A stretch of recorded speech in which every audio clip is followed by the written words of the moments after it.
Saudi अरब के किया जाए तो यहाँ रेगिस्तान के बीचों बीच बहुत बड़े एरिया पर ये ग्रीन सर्कल्स देखने को मिलते हैं।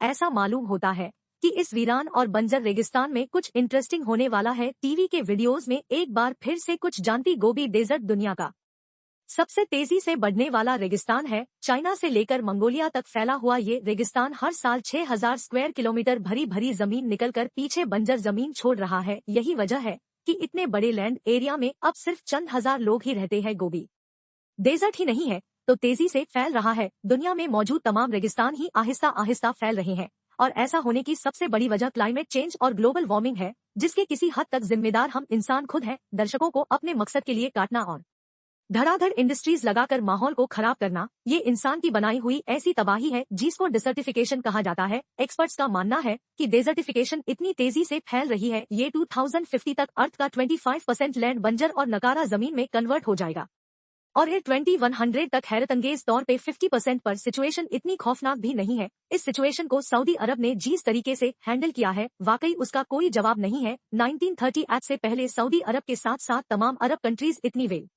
ऑफ नहीं हुआ करती थी, लेकिन उसके बाद जब यहाँ से तेल निकाला और ग्लोबली ऑयल की डिमांड बढ़ती चली गई तो साथ साथ इनके बैंक बैलेंस में भी इजाफा होता गया। कई सालों तक तो इसी पैसे पे अय्याशियां चलती रही, बड़े बड़े महिला एक्स्ट्रा लग्जरी लाइफस्टाइल और पैसा इतना के गिरने का टाइम भी नहीं था। ये सब कुछ ऑयल से मिलने वाले पैसों का नतीजा था और ऑयल भी इतना जो खत्म होने का नाम भी नहीं ले रहा था। सऊदी अरब के पास आज भी इतने ऑयल रिजर्व है कि अगर वो दुनिया में एक्सपोर्ट ना करे तो अगले 221 सालों तक वो अपनी कंजम्पशन पूरी कर सकता है। लेकिन वो ऑयल ही तो है जिसको सेल करके एक्सपोर्ट करके सऊदी आज इस मुकाम पर खड़ा है और एक्सपोर्ट करना सऊदी अरब की मजबूरी है। और ये बात देर से ही सही पर सऊदी अरब के लीडर्स को समझ आ ही गई। कई सालों तक सऊदी अरेबिया को किसी चीज की भी कमी महसूस नहीं होती थी। उनके पास इतनी बाइक पावर है कि जरूरत की तमाम चीजें वो आसानी से इंपोर्ट कर लिया करते थे, जाके खाना पीना, फ्रूट्स, वेजिटेबल्स और पानी। जी हाँ, सऊदी अरब के पास तेल तो बहुत है लेकिन पीने का पानी नहीं है पिछले कई सालों से। और आज तक यहाँ पीने का पानी फ्रांस, इटली को एक और यूनाइटेड किंगडम से इंपोर्ट किया जाता है।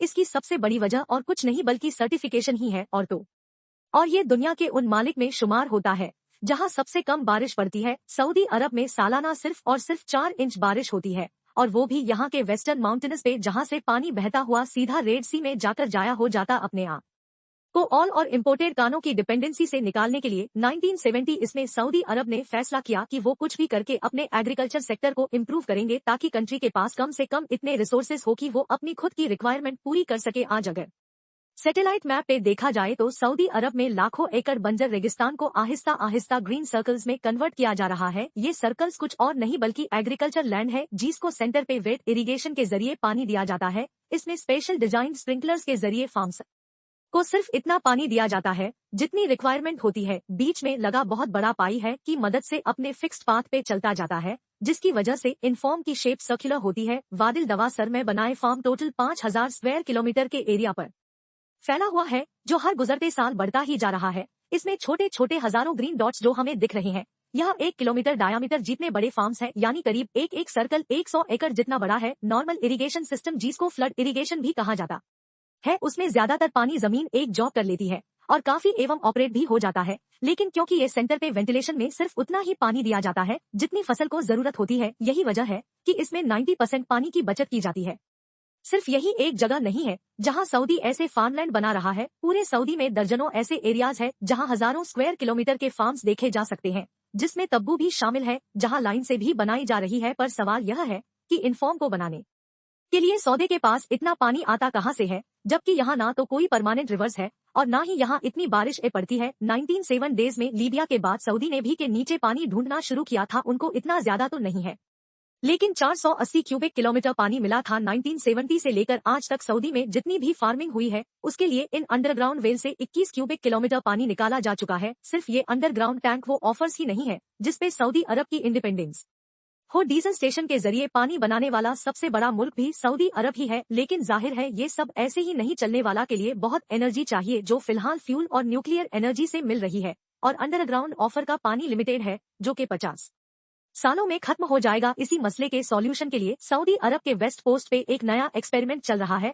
इन पहाड़ों में सालाना बारिश तो पड़ती है लेकिन यह पानी में चला जाता है, जहां पर अलविदा प्रोजेक्ट के नाम से एक नया एक्सपेरिमेंट किया जा रहा है। एक ऐसा सिस्टम बनाया गया है जो पहाड़ों को ब्राउन से ग्रीन में बदल रहा है, और वो भी फ्लैश फ्लड्स के जरिए। जी रिसेंटली सोशल मीडिया पर वायरल क्लिप में देखा गया कि बारिश का पानी बनकर रेगिस्तान से गुजर रहा है। ये फ्लैश सऊदी के वेस्ट में 2-3 सालों में एक मर्तबा आते हैं। अलकायदा प्रोजेक्ट की टीम ने चंद एक्सपर्ट के साथ मिलकर इस पानी को पहाड़ों में ही करने का आइडिया प्रपोज किया था। पहाड़ों के पानी को टेरिस और बनाकर रुक गया आप, और उन पहाड़ों पर ही वेजिटेशन स्टार्ट की गई। पानी जो पहले स्पीड से पहाड़ों से गिरकर समुद्र में चला जाता था, टेरिस बनाने की वजह से उसकी स्पीड अब स्लो हो जाती है, और टेरिस इसमें लगी वेजिटेशन उसको ऑब्जर्व कर लेती है। इससे हजारों क्यूबिक मीटर पानी ज्यादा होने के बजाय पहाड़ों को ग्रीन कर रहा है, जैसा कि यहाँ आप देख सकते हैं। इसके साथ साथ रेगिस्तान को हरा भरा बनाने के लिए और ज्यादा बारिश पर जाने के लिए सऊदी अरब मास लेवल पे सोलर और वाइंड फार्म्स भी लगा रहा है। लेकिन सोलर फार्म्स तो सूरज के जरिए इलेक्ट्रिसिटी बना रहे हैं, इनका बारिश के साथ क्या लेना देना है। एक्सपर्ट का मानना है कि में सोलर फार्म्स लगाने से ये इलेक्ट्रिसिटी तो बनती ही है, पर सूरज की सेवाएं सोलर पैनल से रिफ्लेक्ट होकर एटमॉस्फेयर को गर्म करती है। एटमॉस्फेरिक में मधु, वाटरवे, पर्स, कर्मा इसकी वजह से ऊपर जाते हैं और ठंडी हवा से टकराते हैं, जिससे बारिश पड़ने का चांस बढ़ जाता है। इसी तरीके से विंटर वाइज भी हवा को ऊपर की तरफ फेंकती है। इस तरीके से ज्यादा तो नहीं, लेकिन सालाना 5 सेंटीमीटर ज्यादा बारिश पड़ेगी। जो इलाके बिल्कुल बंजर पड़े हैं, वहाँ कम से कम जंगली झाड़ियां पैदा हो जाएंगी, जिससे डेजर्टिफिकेशन को रोका जा सकता है। इस बात में तो कोई शक नहीं है कि सऊदी मुश्किल हालात से लड़कर हजारों नहीं लाखों ग्रीन फर्म्स बनाने में कामयाब हो चुका है, और ये नंबर इस हर साल बढ़ते ही जा रहे हैं।